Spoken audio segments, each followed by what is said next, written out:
Monsoon emergency vehicles పేరుతో భారీ కుంభకోణానికి తెరలేపింది GHMC. Monsoon emergency vehicles కోసం పిలిచిన టెండర్లను చివరి నిమిషంలో రద్దు చేశారు జీహెచ్ఎంసీ ట్రాన్స్పోర్ట్ విభాగం అధికారులు. మళ్లీ కొత్త నిబంధనలతో ఒక్కరికి అనుగుణంగా ఉండేలా టెండర్ పిలిచారు.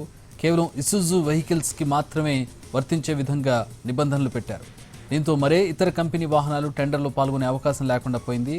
గత వర్షాకాలం సీజన్ వరకు ఎమర్జెన్సీ సర్వీసుల కోసం ట్రాక్టర్లు, టాటా ఏస్ వాహనాలను వినియోగించారు. ఈసారి కొత్త నిబంధనల కారణంగా ట్రాక్టర్లకు, టాటా ఏస్ వాహనాలకు టెండర్లో పాల్గొనే అవకాశం లేదు.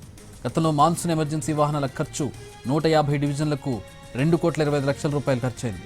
ఈసారి బల్దియా ట్రాన్స్పోర్ట్ అధికారుల స్కెచ్తో వర్షాకాలం పూర్తయ్యేసరికి 4,68,75,000 అంచనా ఖర్చు పెరిగింది.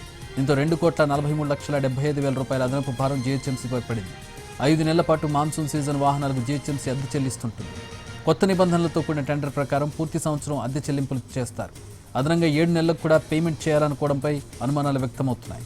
150 వాహనాలకు నెలకు 62,500 రూపాయల అద్దె చెల్లిస్తే ఏడాదికి 11,25,00,000 బల్దియా నుండి చెల్లించాల్సి ఉంటుంది.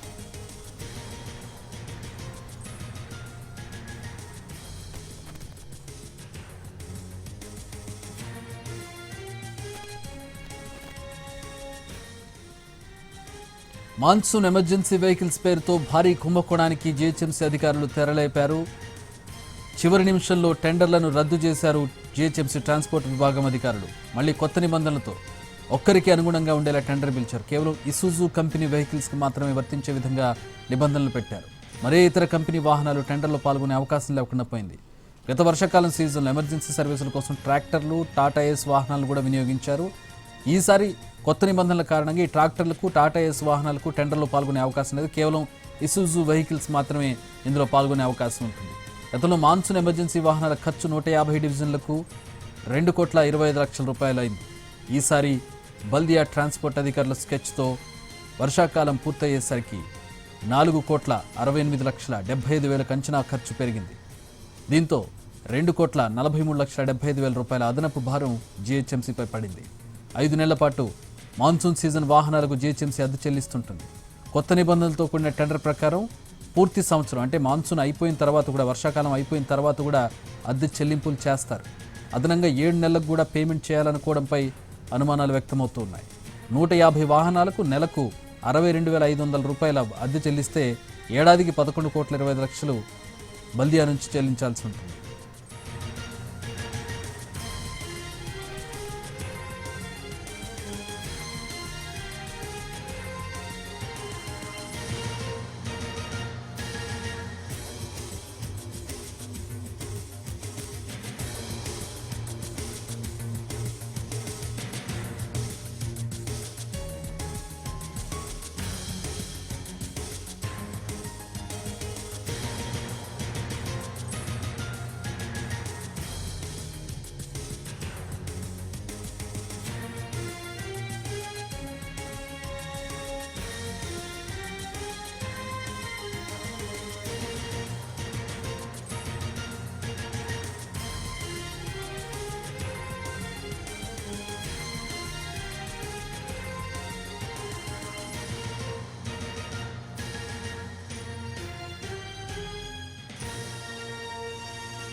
మాన్సూన్ ఎమర్జెన్సీ వెహికల్స్ టెండర్స్లో భారీ కుంభకోణం వెలుగు చూసింది.